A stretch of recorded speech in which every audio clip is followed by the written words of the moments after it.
How do you know about or access heritage? Often you might take a journey to a museum and admire exquisite artifacts on display. At other times, you might travel to a location, especially a site designated by UNESCO, to marvel at opulence and significance of a building, a monument, or even an entire city that has acquired the status of World Heritage. Or you might travel to a distant island and enjoy the rituals and processions celebrating celestial beings, such as Matsu. But what about times of disaster or war when the artifacts and stories are lost forever?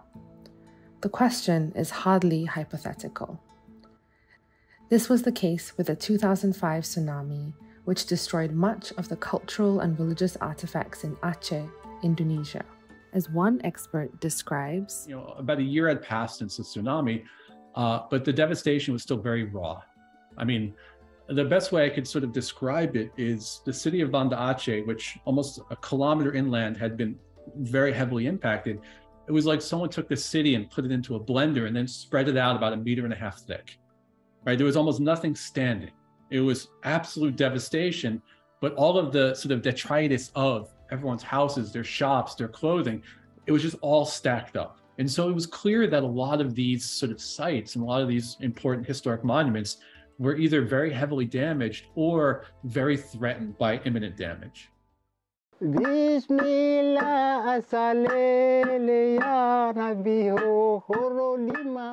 this episode, the second in a two-part series on maritime heritage in Asia, we turn to the question of heritage digitization, a widely celebrated, if fairly recent, new development. We chose to focus on digitization of heritage because the topic is not without controversy. To some, the digitization of heritage is a primary way to preserve the history, memories, and artifacts of the past. This, even at times when the initial rush to preserve heritage might be out of place, incongruent within the larger context of a disaster. Going back to the tsunami destruction in Aceh. And so when I first started looking around for these archaeological sites and heritage sites, it was in the middle of a major humanitarian crisis.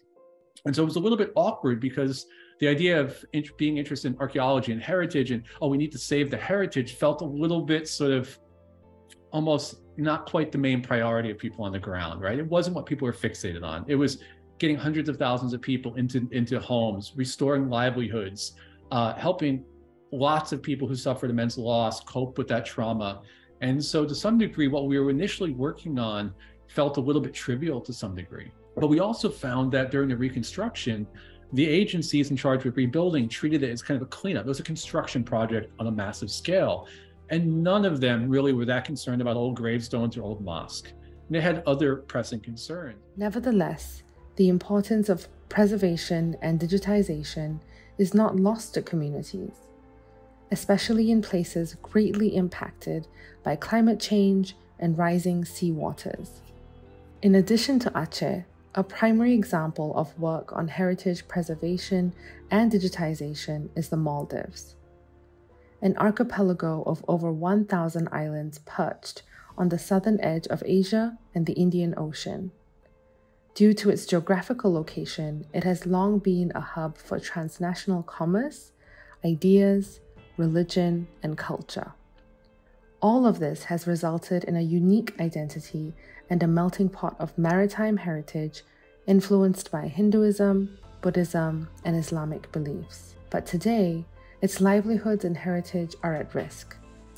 Many important sites, monuments, and objects associated with this rich history are increasingly exposed to environmental stress from tsunamis, erosion, rapid and unplanned development and construction, and sadly, in some cases, deliberate acts of destruction. The digitization of the historical and archaeological sites of the Maldives has been led by the Maritime Asia Heritage Survey. The project aims to build comprehensive heritage inventories, map vulnerability to environmental stresses to sites, and provide open access data of digitized heritage. But behind the glamorous veneer and sophisticated visualizations, the work on the ground can be quite challenging. You know, if you're on a maritime project and you're moving, especially say in Eastern Indonesia, in Maluku or in the Maldives, where you have to get from one place to another on boats all the time, the weather really matters. And so there have been really significant delays, and there have been significant scares with just terrible weather at sea, right? So, and that impacts everything else, because not only does it impact you going one island to the other, but also it impacts supplies, right? And there are places in the Maldives where we'd been waiting sometimes for almost up to a week for like a boat to arrive so there'd be eggs on the island anymore, right? Like the supply chains really matter. So, you know, that one of the things of documenting maritime history in a still primary maritime environment is that you have to deal with the realities of life in a precarious maritime world, right? And that makes the day-to-day field work very tough. And it's a real testament to how just sort of iron nail tough the MAHS field teams are, right? Most of the places we're going to, you can't just get off the plane and, you know, take a cab across town and go to the big site, right? A lot of these places we're in very remote areas and takes significant, you know, my team just got back from Watu Bela to Ambon. It took them 2 days on the boat just to get back to Ambon. We are working in countries, very remote areas where the internet connection is very unreliable sometimes. And we are dealing with really, really large amounts of data. So even university libraries or archives can't really handle the amount of data that we collect, you know, so this is again a very big challenge that we have to somehow face. Recently, the project staff has been very excited to add drones to their tools of uncovering heritage sites. We have been starting using some groundbreaking technologies. So we just started using drone LiDAR to find more sites in the jungle. So in the past couple of months, we have made some breakthroughs in that. We have found some nice mounds, some stupas, some early settlement areas that honestly we couldn't have found before with our hands and like the traditional way of hiking and looking through our eyes. So it's some groundbreaking discoveries have been made. Digitization for the Maldives and other communities in the region means the prospect of safeguarding their cultural legacy, which is invaluable to maintaining a community's traditions and promoting intercultural dialogue and social connectedness. But in places such as the Maldives, the work on heritage digitization also brings new discovery of the past that is not well known or understood. Every day can be a day of discovery. We learn something new about our life, our culture every single day, because it's doing this work in the back of my mind. There's room for so much of imagining things, because some days I'll be like scrubbing a gravestone, a nice carving, and I'll be thinking in my mind, who did this? How creative, how intricate these carvings are, how did they do this? Like it's something amazing to see these intricate objects every single day. The preservation of history and memory is also important for another reason. It allows people to remember and be prepared for similar catastrophic events that could happen in the future. And it can also allow governments to utilize previously untapped information on heritage. In the Maldives, heritage management and heritage, like cataloging heritage, wasn't really a thing before this project started there. Of course, the Maldives relies on their tourism, right? That's, I guess, one of the main things that the country deals in. And I think they are recognizing, or we are helping them recognize, that they can definitely use their heritage as part of their tourism industry, for example. So, what exactly is the process of digitally preserving heritage in today's modern world? Often it involves the surveying of heritage sites using elaborate technology. Surveyors and a range of technical experts can create digital objects from physical items with the assistance of 3D scanners, photogrammetry, light detection and ranging, X-ray, aerial and terrestrial laser scanning, and ground-penetrating radars to capture the item. Beyond physical items, it may also include the recording of oral stories or other forms of intangible heritage. Following these sophisticated procedures, items are selected, assessed, prioritized, and prepared for digitization.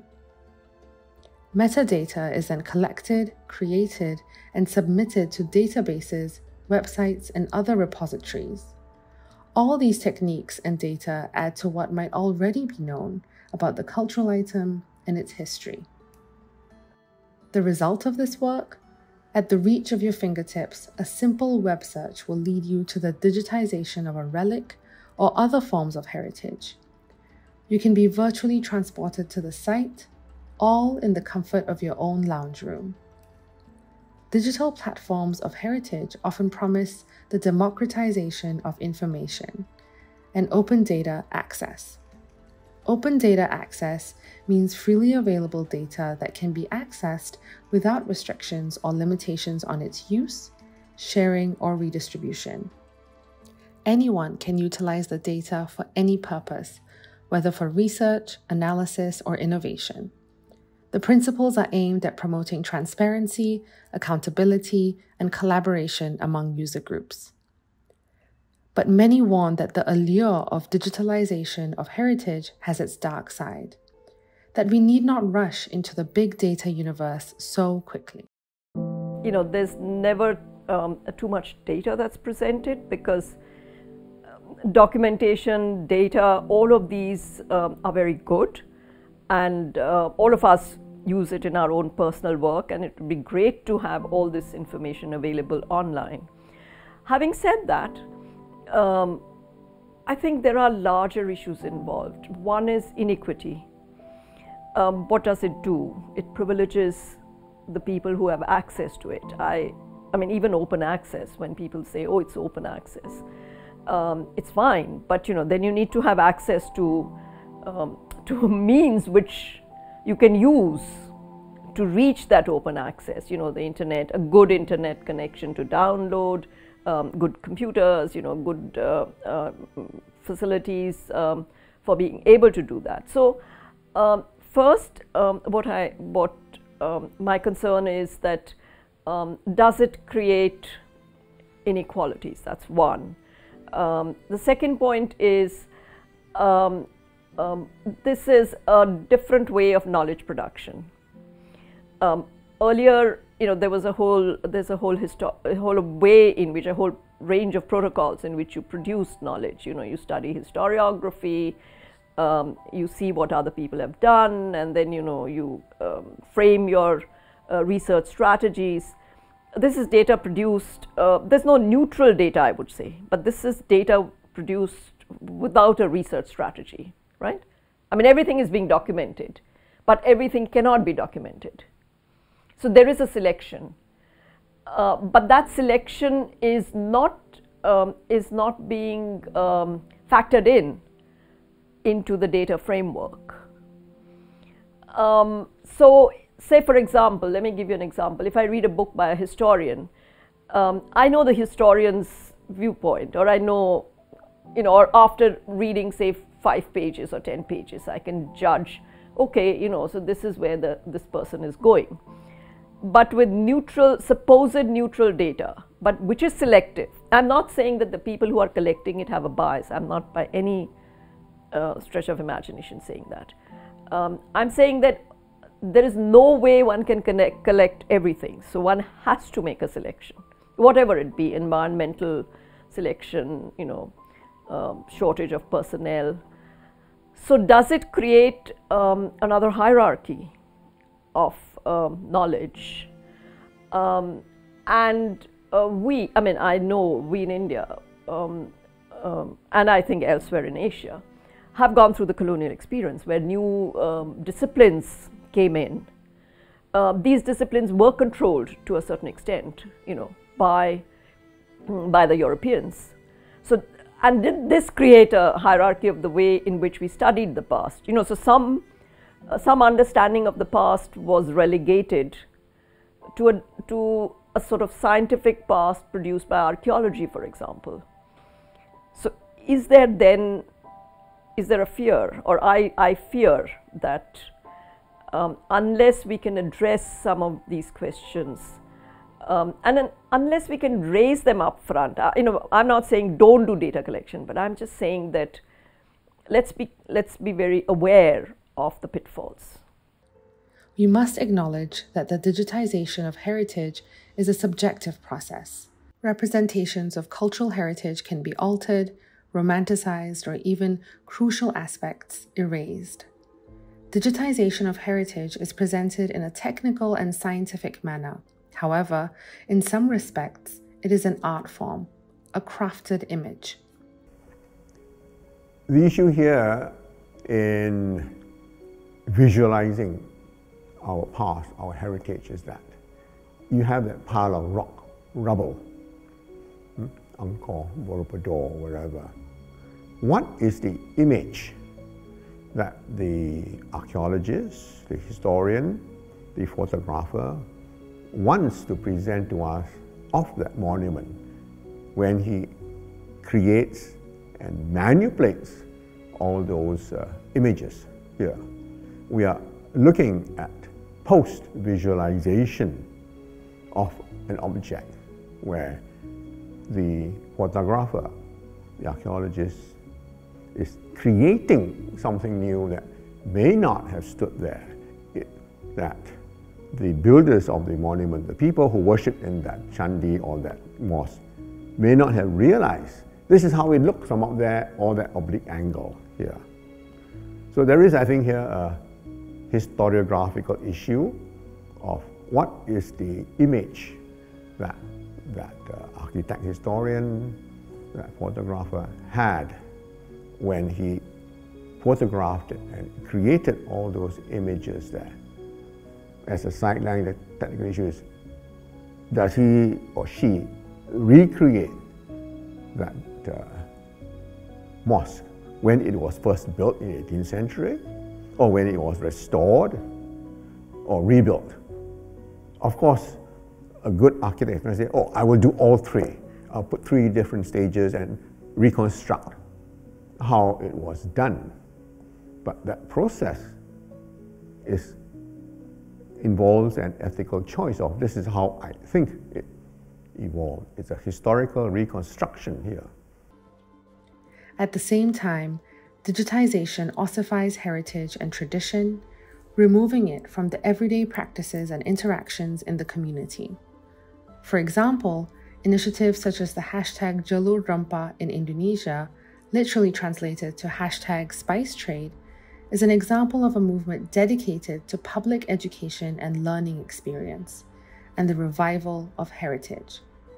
The initiative seeks to facilitate the exchange of knowledge and the protection of cultural and natural heritage from the grassroots level. The main objective of this community is bringing back together the knowledge of us. This is a project of learning ourselves, learning about being Indonesia, learning about the diversity that builds the community. So it is a very big project, but it's also a very consists of very many small local projects, local initiatives, but at the end we connect together because we always share things together. So it's a project. I'd like to say it's a program, a movement, learning movement. Yeah. In the process of digitization, such initiatives are paramount in empowering communities and allowing them to chart their own course with respect to how their cultural assets are owned, utilized, and perhaps most importantly, kept alive. Digitization is a double-edged sword. Digitization has made it possible to create amazing virtual exhibits and immersive experiences, allowing people to explore heritage sites and artifacts from the comfort of their own homes and engage newer generations in a media most familiar to them. But it can also be a new source of inequity and production of knowledge that privileges some over others. So with all this excitement around digital heritage, the key question is the ways in which heritage is being reimagined for the digital era. And that's not obvious. There's certain ways in which organizations, experts and institutions think about cultural heritage in the 21st century, which is being driven by this digital capture. So it takes us back to the ways in which heritage is thought about in visual terms and in immersive terms. So what it doesn't really capture so well is the more ephemeral, the way heritage is part of everyday life, it's histories of communities, it's the smellscapes of cities and historic environments and so forth.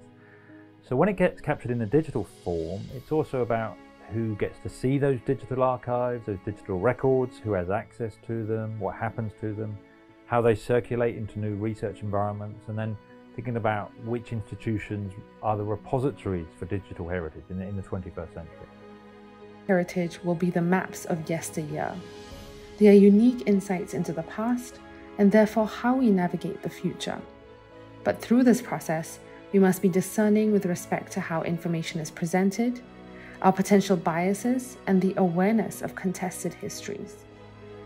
In this new paradigm, new way of being, digitization of heritage grants us opportunities to look both introspectively and outward, as the lens through which we look at the world is the lens through which we mediate the world.